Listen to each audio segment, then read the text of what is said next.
Hey lovies, it's Christina here with Karma's Eye Psychic LLC here on Universal Spirit Podcast, also known as Mystical Charms. So today, as you can tell by the title, I'm going to be talking about some, relevant topics in regards to my personal life, personal growth, and how I've always, seen myself, or how the world has always seen me. I decided to generate an AI photo of what I would have looked like, because I can't find any pictures of me actually doing this, but me just looking at all the awards that my mom used to put up on the wall in our home. Every time that I would, do something or get an award for something, she would hang it up on this specific, wall that was leading into our laundry room, so everybody had to walk past it type of thing. And I mean floor to ceiling, not to brag, but in real life there was a wall that was in my home that had all the achievements that I had achieved since kindergarten, all the way up to about 5th grade, right? And she did not leave a single one out. Even the silliest ones were up there. And I know, as weird as it sounds, I was pretty, generally proud of myself, of achieving all these awards. But that's what I wanted to talk about in regards to how that is relevant to who I am and how I see myself today, and what I would usually expect others to see me, and why I chose to make this a very important thing in my life in general. It actually started at a very young age, at a very, cruel way, where I grew up in the 90s. I grew up in the hood. But there were some things to my family that were not stereotypical. Like, one, we weren't on welfare. Two, me and my family, my parents, they didn't have to pay rent because my grandmother owned the house that I lived in. So I didn't have those financial worries that a lot of other people had. Or at least I had a lot more security.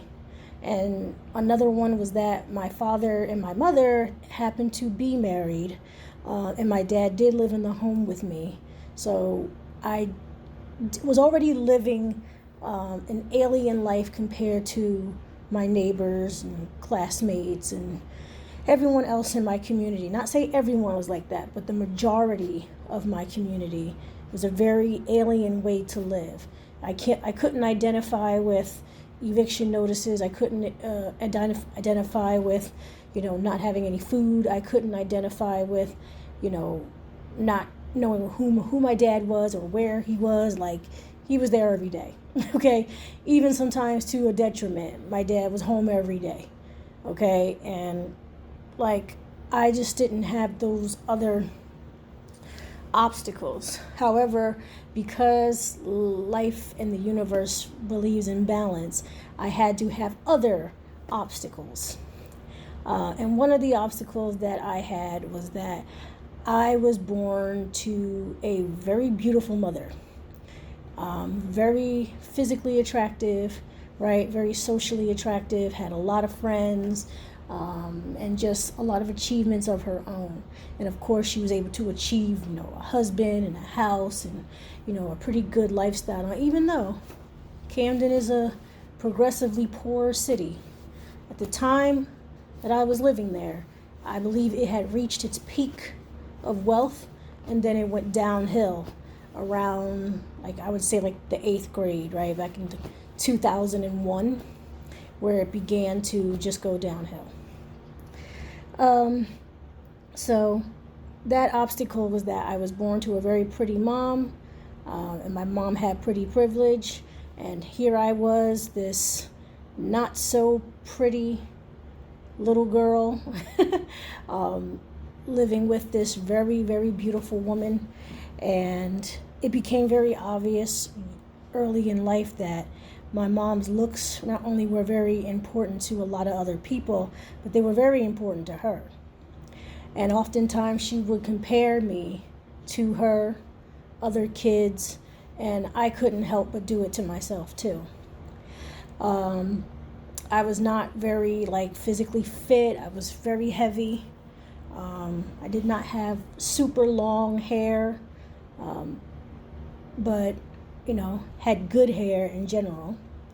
And of course I had crooked teeth, right? And it took my parents years to even consider getting that fixed. So I was made fun of just by looking at me. You wouldn't even have to say, you didn't need me to talk. They're just ugh, there's an ugly girl.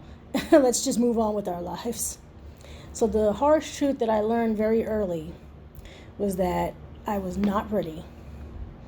And I wasn't going to be able to get things the way my beautiful mother got them, right? Because she would always talk about how my dad was in love with her and all these men were in love with her and how she had all this charm and people weren't always nice to her. And I was always trying to figure out why nobody was nice to me. I could never tell a similar story. I could never, ever just be in comparison to this goddess that I was born to, and me being this disgusting ogre of a child. Oftentimes, she would be embarrassed, about how I looked, so she would try to control the clothes that I wear. She would try to control my hairstyles. She would try to control just pretty much anything that she thought was undesirable, okay? And the fact that I didn't have many girls for friends, I became more of a tomboy where I like to hang out mostly with my brother, my younger brother. I have a younger brother, I have an older sister, right? And, my brother was into connects and engineering and stuff like that, which I thought was fun, it's interesting. Barbies were great. I love Barbies too, but I also liked building things because I thought it was interesting. It wasn't just this mainstream just play with Barbies, right? Because my sister was all about Barbies and my brother was all about blocks, and I just happened to be the middle child, and I liked the best of both of those worlds. So I was like, all right, so let's build Barbie a house with Legos. And that tended to attract a lot of boys because I was into more of, boy or male-centered activities, right? And because later on in my life, I ended up going into engineering anyway. Engineering always fascinated me, but it was not to the liking of my, very pretty, very male-centered mother. So I learned early on that there's only two ways you can get through life as a woman, or at least as a female, right? Or gender specifically female. Is that either you're going to be pretty, and people will do things for you and love you and this and that, or you can be busy getting stuff done and not worrying about who likes you and who doesn't like you, which is a little bit of an emotional prison to be in when all you do is see people just falling over your mom all the time, right? And her trying to force you to be this pretty little doll baby everywhere you go, pretty much infantilizing me up until my teen years, right? And it was what you're doing is not acceptable, it's not ladylike and whatever, right? So being busy was the second option, right? Because if you're busy, nobody's calling you, right? Nobody's checking on you. You can get a lot done when nobody's looking. I have developed that whole attitude where even though I was made fun of by a lot of boys and a lot of girls about not having anyone that cared about me, I realized that in the interim, okay, you can get a whole lot done when nobody's looking. So I figured that was pretty much my motto since I was 13. Because even when I was 13, my looks didn't change that much. I was still with crooked teeth. I still was, chubby, and I guess my face was doing its best. Everyone said I looked like my mom, but my mom would always kind of debunk that because in her mind, it's like, yeah, her face looks like me. Let's not get it twisted. Everything else is her dad. And it felt very dehumanizing, to be labeled like that. And it was almost as if like I could never bring my looks into any type of competition or anything. So that brings me back to the wall of awards. And I found that, life doesn't stop even though everyone else is bowing and adorning other people. I felt the only way that I could ever be adorned or, noticed or, celebrated would be if I could try to turn myself into a piece of paper, right? Because you can't deny paper. You can't help but, accept what is on a piece of paper. It could be any piece of paper. It could be a birth certificate, a marriage license, a driver's license, right? A court order, a warrant. A piece of paper is very important, right? And a piece of paper does not have to be physically attractive. A piece of paper does not have to, answer to anyone, because once it gets on the paper, right, it's basically final, right? It is a validation of something. Even if you failed at something, okay, it's on paper and it's recorded and it's documented. And pretty much the only thing that I felt or still feel that gives me worth, if no one was able to physically see me, because that's kind of how I've personified my experience. That when I used to look at that wall full of awards and remembering that, I realized that, my mom didn't get a lot of awards for doing pretty much anything, right? It's like, when you're pretty, you don't have to be great. You don't have to be, go the extra mile or, good at what you do. You just got to be pretty. Like even my uncle, my dad's brother, would just drool at the mouth, at my mom. And my mom has good skills. Like she's educated, she can do hair, she can cook, she can do all those domestic things. She does childcare, she's a teacher, and I'm not trying to undermine anything that she does. But I just never wanted to be that, right? There have been times where when we have fights, my mom would say things like, oh, you're trying to be just like me, or you wish you were me. And I never wished I was my mom, okay? The only thing she had on me was that she would always brag about how, oh yeah, well, I might be this and that, but at least I'm married, right? At least your dad married me, so that makes me special. And when you are 8 years old and you hear something like that, the only thing you're thinking of now is that, wow, so if nobody marries me, then I am not worthy of anything. And your mother is the last person that should be teaching you that. But I'm going to tell you right now, just as as best as I could create that AI photo, that is an 8-year-old girl looking at awards after her mom is pretty much telling her that, like, awards are not going to get you anything, or at least anything worthwhile.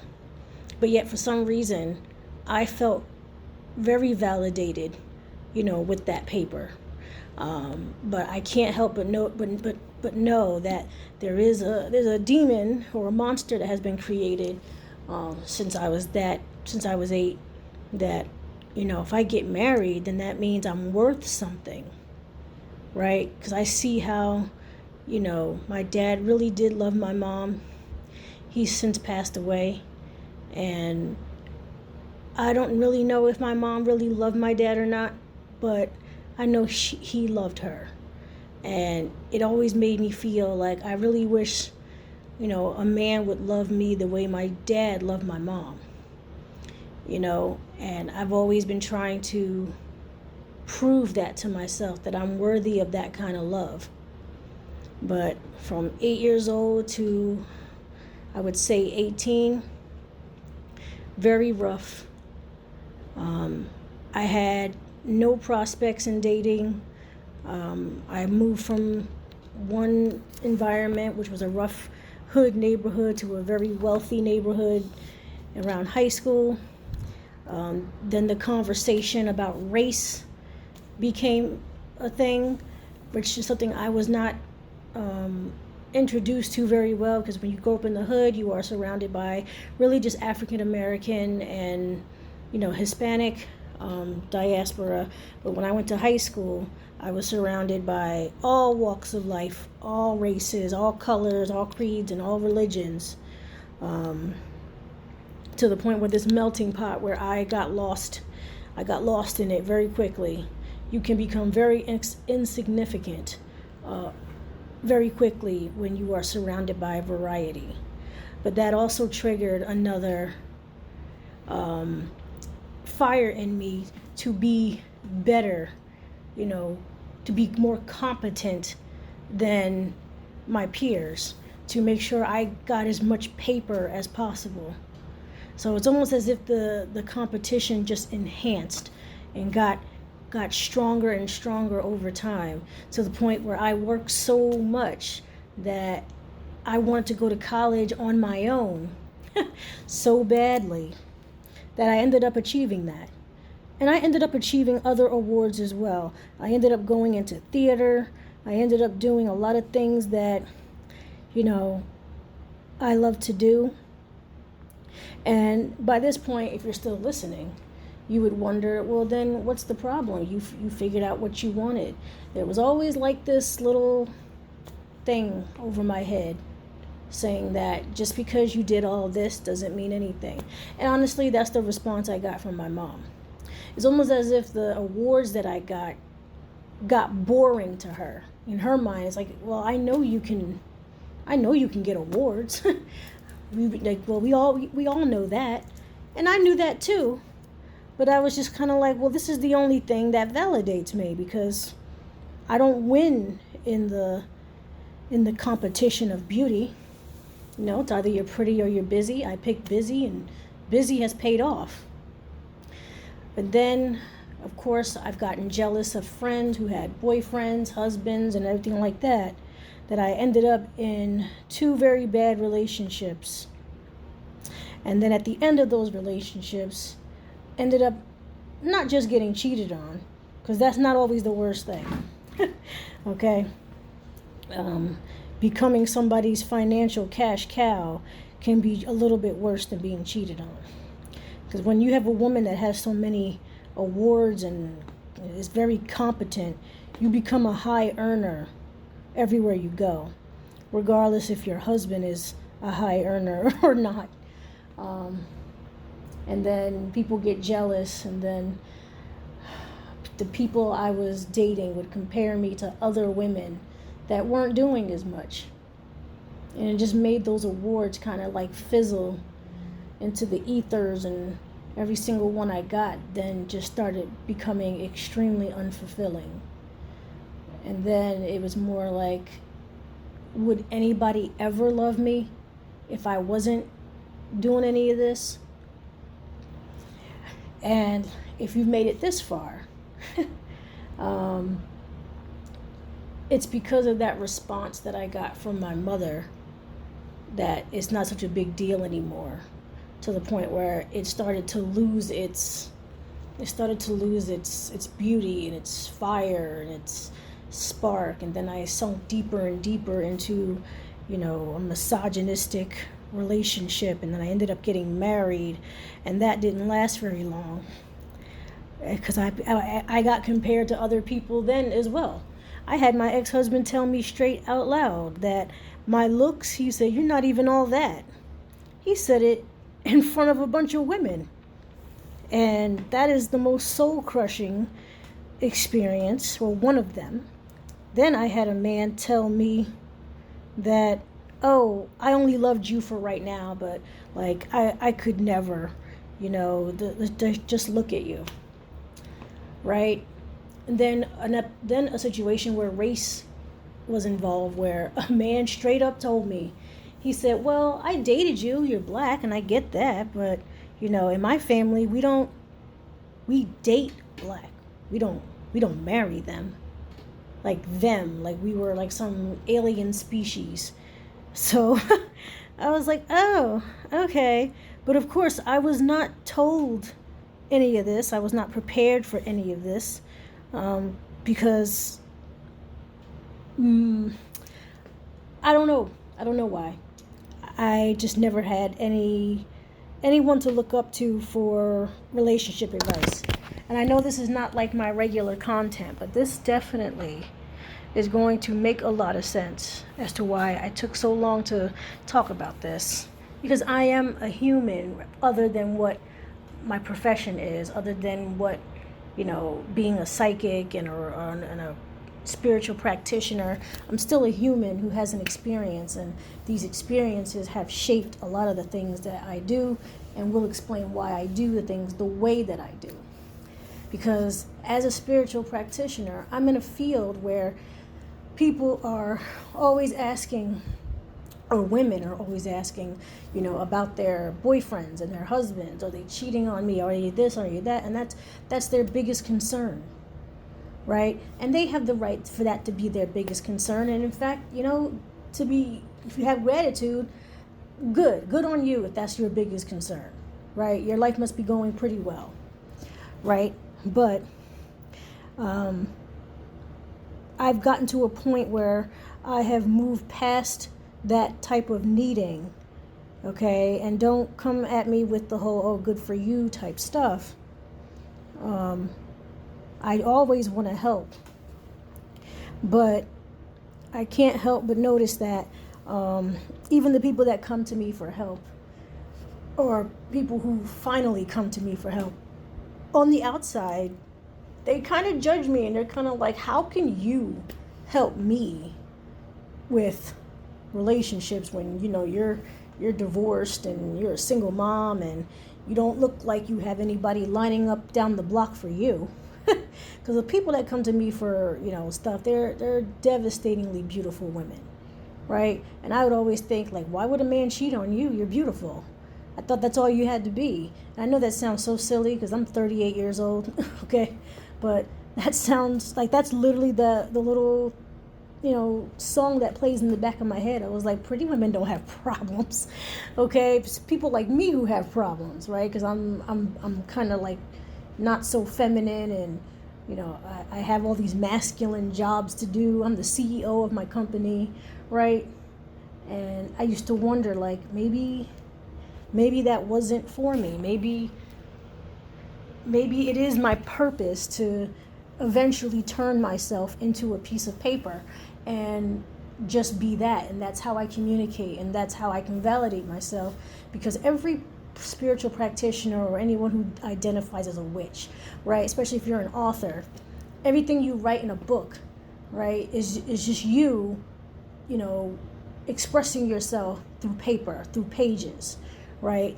They don't have to speak to you directly, but if they're interested in the topic, your opinion matters.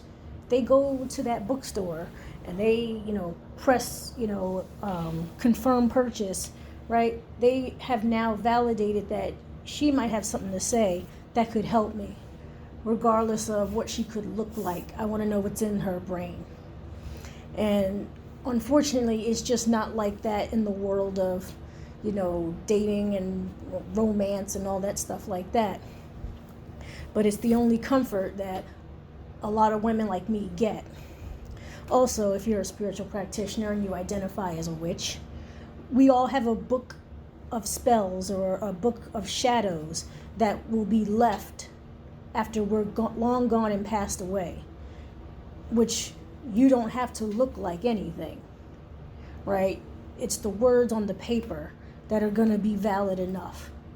Now, I'm not going to say I never had a phase in my life when I looked pretty, right? I had a phase, Okay, very short phase though. It had to be from when I was like 21 to like 27. Okay, I would say I looked my best. But after that, I promise you, I gained weight, gained weight up and down, and just I stopped wearing makeup as much and getting more of these, male-centered jobs and positions, and positioning me around a lot of men. I felt no need to put on makeup because my goal was to always do the job rather than to please the men, which has gotten me a lot of backlash. However, it didn't stop me from climbing the ladder, right? It's just like you climb the ladder and people are just smacking you in the face on the way up the ladder, right? And I'm pretty sure pretty women have a lot less smack marks on their face. But every time I think about if I want to pursue a relationship, if anyone ever wanted to pursue a relationship with me, I could definitely see why they wouldn't. And the only thing that I go back to spiritually will be myself just looking at that wall of all my accomplishments to remind myself that if people don't work out, I know paper will. I also decided to make this segment is because there's a lot of women out there just like me. I'm not the only one, right? Now, I can definitely confidently say that I have a pseudo narcissistic mother. Nothing I ever did was good enough, even with those awards. So I figured I had a thirst to get more and more and more. And yes, it is a bit of an addiction. It is. We don't think we're better than anyone. We just want to feel validated. Since our mothers never validated us, or our parents never validated us, or the people that we were in relationships never validated us. And in fact, the fact that we can't get ourselves into a relationship, the awards and the accomplishments validate us. And it's a very vulnerable thing to make a segment like this. But I thought it was important, especially in this day and age in 2025, where people no longer romanticize relationships. And especially when you are particularly a successful woman, okay? Not to say that my mom is not successful in her own way, okay? But on paper, okay, I am like miles ahead of my mom, okay, and that's just the fact, okay, because I couldn't be pretty like her. I couldn't stop along the way and check this guy out because this guy was checking me out. There was nobody checking for me. Nobody was checking for me. I just kept going. Okay. Like there was nobody just like, hey, wait, you want to, nobody was doing that. My road was completely lonely, dark, and it was just me on it. Okay. Like nobody wanted to come outside to even like ask me a question. Okay. They were just like, you dress so masculine. You are divorced. You have kids. You're a little chubby, ill, all the way down. Okay. You have everything that nobody wants. So you just keep walking. And I did. So, okay. So I did this also because there's a lot of women out there who just feel like, it's not the only thing in the world that's make you happy. And I used to be married. Yes, we all long for companionship, right? We all have the desire to be with someone, but it's got to be with someone that understands you, someone that really respects you. And the sad part is when you are a successful, divorced, single mom female, okay, there's not a lot of people that respect you or like you, okay? But I know I'm not the only one. So if you have a similar story, if you ever tried to turn yourself into a piece of paper, I can almost guarantee at the end of the day, you realize that it's not for anyone else. It's almost as if you were doing this for yourself the entire time.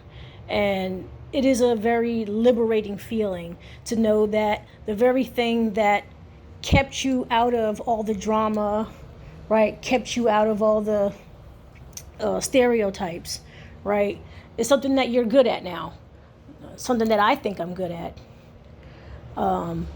Just wanted to share that because that little girl that still stares at those awards, she's still alive. She's still in me somewhere.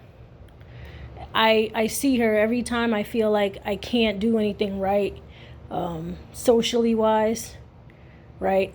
And of course, you had to come into my house in order to see them. So it wasn't like they were displayed all over, the front door or anything.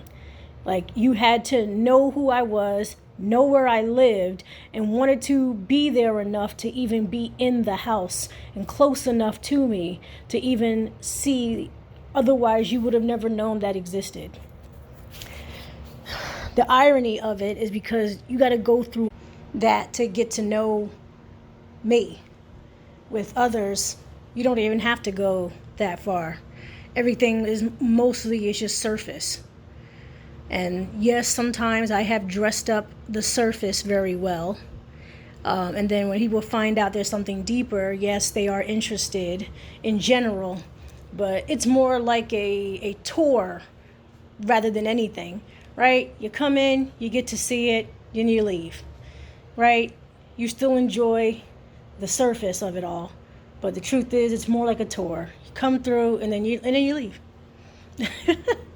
So lovies, I hope you appreciated this very vulnerable moment from me, and I will see you in the next episode.